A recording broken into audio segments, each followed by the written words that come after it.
Hello বন্ধুরা, আমি রিয়া। আমার সুইট মম্মিস কুইক রেসিপি চ্যানেলে আপনাদের স্বাগত। আজ কিডস টিফিন রেসিপির 3rd এপিসোড নিয়ে হাজির হয়েছি, যা অত্যন্ত হেলদি। অবশ্যই বাচ্চা বড় সবাই খেতে পারেন, প্রত্যেকের জন্য খুবই হেলদি একটা টিফিন। তাহলে চলুন শুরু করি। প্রথমে আমি একটা বোল নিয়ে নিয়েছি। বলে নিয়েছি 3 চামচ ওটস, সেখানে নেব 1.5 চামচ সুজি এবং 1 চামচ বেসন। এখানে বলে রাখি, ওটসটা আমি শুকনো খোলায় ভেজে ভালো করে মিক্সার গ্রাইন্ডারে গুঁড়ো করে রেখে দিই, যেটা আমার সমস্ত টিফিনে খুব হেল্প করে। আচ্ছা, এবার সমস্ত মিশ্রণটা আমি ভালো করে শুকনো অবস্থায় আগে মেখে নিলাম। তার সঙ্গে দিয়েছি পরিমাণ মতো হলুদ এবং নুন। আরেকবার নুন হলুদ সব কিছুর সাথে একসাথে ভালো করে মিশিয়ে নিয়ে ওর মধ্যে আমি অল্প অল্প জল দিয়ে একটা ব্যাটার তৈরি করে নেব। একবারে পুরো জলটা দিয়ে দেবেন না, তাহলে একটু লাম্পস থেকে যেতে পারে, তাই অল্প অল্প করে একটু করে জল মেশাবেন। দেখুন, আমি ভালো করে সব মিশ্রণটা ভালো করে মিশিয়ে নিচ্ছি। যেন খেয়াল রাখবেন যেন কোনো লাম্পস না থাকে। আপনারা যদি ঝাল খেতে পছন্দ করেন অবশ্যই এর মধ্যে ঝাল দেবেন। আমি কিন্তু কোনো রকম লঙ্কা এর মধ্যে ব্যবহার করিনি। এবার এর মধ্যে দিয়ে দিলাম একটা ডিম। ডিমটাকেও ভালো করে ব্যাটারের মধ্যে ফেটিয়ে নিচ্ছি। ডিম ফেটানো হয়ে গেলে আমি এর মধ্যে নিয়েছি একটা ছোট সাইজের পেঁয়াজ কুচি এবং কিছুটা গাজর, আমি যেটা গ্রেড করে নিয়েছি। একবার পেঁয়াজ আর গাজরটাও আমি ব্যাটারের সঙ্গে ভালো করে মিশিয়ে নিচ্ছি। এবার আমি এখানে অ্যাড করব পরিমাণ মতো ব্ল্যাক পেপার পাউডার বা গোলমরিচের গুঁড়ো এবং একটুখানি চাট মশলা। আবার সব কিছু একসঙ্গে ভালো করে মিশিয়ে নিচ্ছি।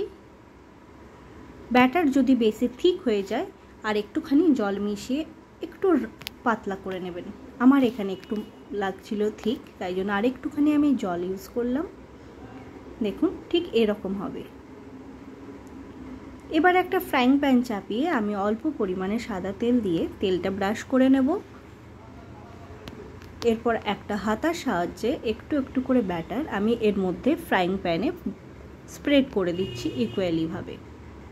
একটু পাতলা রাখার চেষ্টা করবেন যাতে ভালোভাবে সব দিকটা কুক হয়ে যেতে পারে। দেখুন, আমি ভালোভাবে স্প্রেড করে একটা ঢাকা দিয়ে দিয়েছি। ঢাকা দিয়ে আমি 3 মিনিট মতো হতে দেব। 3 মিনিট হয়ে গেছে। আমি এবার অপর পিঠটা আবার 3 মিনিট ঢাকা দিয়ে হতে দেব। এখানে একটু ভালো করে প্রেস করে দিচ্ছি, আবার ঢাকা দিয়ে 3 মিনিট মতো হতে দেব। 3 মিনিট পরে ফিরে এসেছি। এখন কিন্তু আমার দুটো পিঠই ভালো করে কুক হয়ে গেছে। দেখুন, আমি কিন্তু তুলে নিয়েছি। ঠিক এভাবে আমি আরেকটা বানিয়ে দেখাচ্ছি আপনাদের। আর এর সঙ্গে বলে রাখি, যারা এখনও আমার চ্যানেল সাবস্ক্রাইব করেননি তারা প্লিজ সাবস্ক্রাইব করে নিন, কেন কি আমি খুব ইজি ওয়েতে বাচ্চাদের টিফিন এপিসোড নিয়ে আসছি। চেষ্টা করছি যাতে আপনাদের অনেকটা হেল্প হয়, কেন আমিও একজন ওয়ার্কিং ওমেন, তাই আর একদম মর্নিং ডিউটি আমার, তাই ভোরবেলায় অত তাড়াতাড়ি কি টিফিন বানাবো, তাই এমন আইডিয়া ভাবি যেটা খুব ইজি ওয়েতে হয়ে যায় এবং বাচ্চাদের জন্য খুব হেলদিও হয়। তাই প্লিজ যদি আমার রান্না আপনাদের ভালো লেগে থাকে লাইক কমেন্ট করবেন, সাবস্ক্রাইব করবেন এবং পাশে থাকবেন, এবং নতুন যদি কোনো আইডিয়া থাকে অবশ্যই শেয়ার করবেন। দেখুন, আমার কিন্তু রেডি হয়ে গেছে। এবার আমি এখানে ওর টিফিন বক্সটা রেডি করে নিচ্ছি। তার জন্য আমি এখানে আজকে দিয়েছি 2টো খেজুর, একটু কাজু কিশমিশ এবং একটা ওটসের ছিলা। একটা হেলদি টিফিন কিন্তু আমার রেডি। দেখেছেন কত ইজি ওয়েতে হয়ে যায় এবং অবশ্যই হেলদি। ভিডিওটি দেখার জন্য সবাইকে অসংখ্য ধন্যবাদ।